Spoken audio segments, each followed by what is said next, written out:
Good morning, guys, and welcome back to another episode of Pristine Automotive Designs. Today we're going to be talking about of course, the new C8 Corvette is finally released. There's been so many spy shots, there's been so much talk about this and what it's going to look like and how they've changed to a mid-engine. So honestly, guys, I really like what they did with it.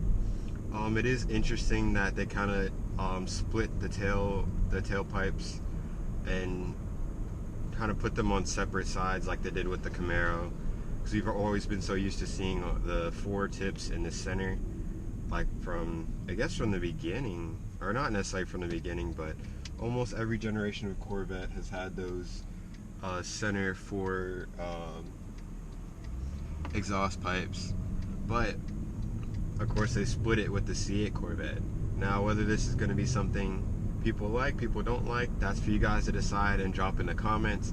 But for me, it doesn't look bad. I do miss the center, but it doesn't look bad. And I guess moving on towards like the front of the car, I really like the new look. It looks very not necessarily futuristic, but it does look like it's something new for us to have to look at.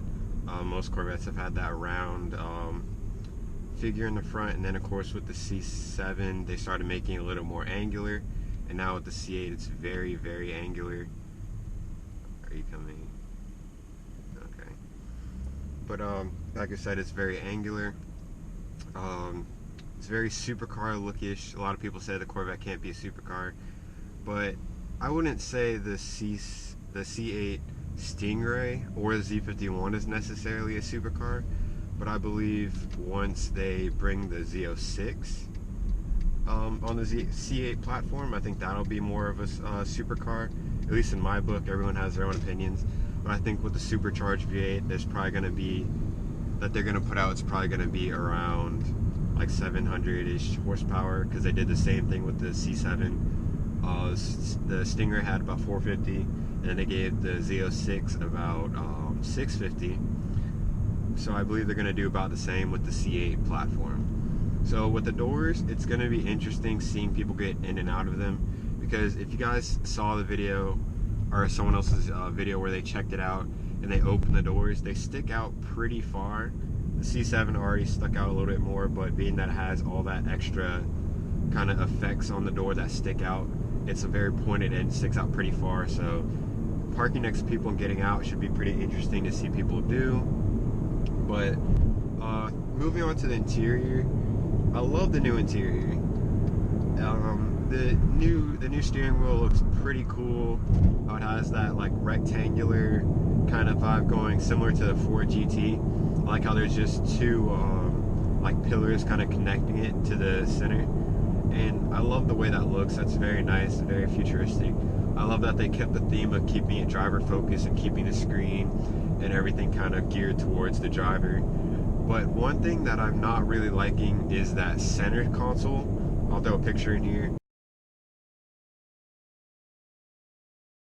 But they threw the pillar that comes from here to about here in the center has that row of buttons, and I just don't really like that. To me, if it was wider and had the buttons spread out a little bit more, had them like maybe like two buttons on each side, that would look a little bit nicer. But being that it's like one long strip of buttons, I feel like that's going to get confusing and take drivers to take a while, or drivers and passengers to get used to that. Which, I mean, there's nothing wrong with getting used to something new, but I think it would have looked nicer if it was a little bit wider or didn't have all the buttons down a center stack. But I do like how they're trying to incorporate something new, like similar to the Porsche 918, where it has this very wide center console coming down. But all around, I think it looks very nice. I like that instead of having just the front trunk, they have the front trunk and the rear trunk, and the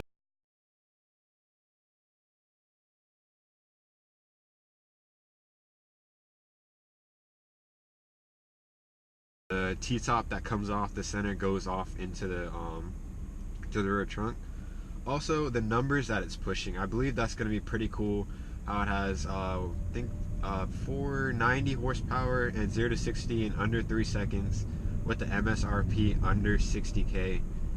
That's pretty good. That's a big win in my book for Chevy and Corvette. those are pretty good numbers to have a car, or Corvette sports car that's under 60K, that you can get that kind of power, look, and kind of feel when you're driving it. I also like that they brought out 3 options for their new seats. They have I can't remember what the base model is called. They have like the base, the GT2 or something like that, and the competition seats. Obviously, I really enjoy the competition seats, especially from the C7. I love those competition seats with the carbon inserts. That looks very nice. I like that they took a new approach and had the GT2 a seat with a raising. It looks kind of like the Gallardo seats, or Murcielago. I mean, Murcielago. I think Gallardo has them as well, but it has like the floating headrest that's connected on each side instead of going straight up. That looks very nice to me. I love that they finally put carbon in the engine bay. That looks very nice. It really brings it together. It's nice to look in that and see it in the engine bay when you're looking under there. I like that they put some customizations on the engine cover. Of course, you guys know in the older ones they just had the like the basic plastic cover. I think that looks very nice to me. It's a very nice touch. But all around, I love the car. It looks very pretty. I'm sure you guys will enjoy these pictures and videos that you see throughout the video. I honestly love it. I would not mind getting one, but I definitely couldn't get the base Stingray. It doesn't look as, it just doesn't look as aggressive. The Z51, although, does look very nice. I like the arrow. I like the wing. At first in the spy shots it looked horrible. I didn't like it at all. But now that I'm seeing it on the full car, I'm really enjoying it. I'm really curious to see what kind of lap records that it puts down, because it should do pretty well. I've been hearing some people talk about the ooh, that's a nice Camaro over there. I think I know who drives that. Anyways, they were saying, some people are complaining how mid-engine cars, they kind of tend to oversteer because of all that weight in the center instead of the front. It's kind of being distributed a little bit differently. But I guess we'll just have to find out when we try it out on the track, on Nürburgring, all that good stuff, and just see what happens, because it's a lot of new things. History has pretty much been made, or history has been made. The first mid-engine C8 Corvette. A lot of people didn't think that day would come, but here we are. Honestly, I think the Corvette brand is really going to go just higher and higher, but I guess we'll just have to see what happens. But I am almost to the Mercedes dealership, guys. I hope you enjoyed listening and hearing what's going on in the Corvette world from me. But I will see you guys in the next video, and please don't forget to like and subscribe, and drop in the comments your opinion on the new C8 Corvette, because honestly I love it, and I'm curious to see what the Z06 will look like, and possibly if they bring out another ZR1 for the C8, but we will see, and I will see you guys in the next video.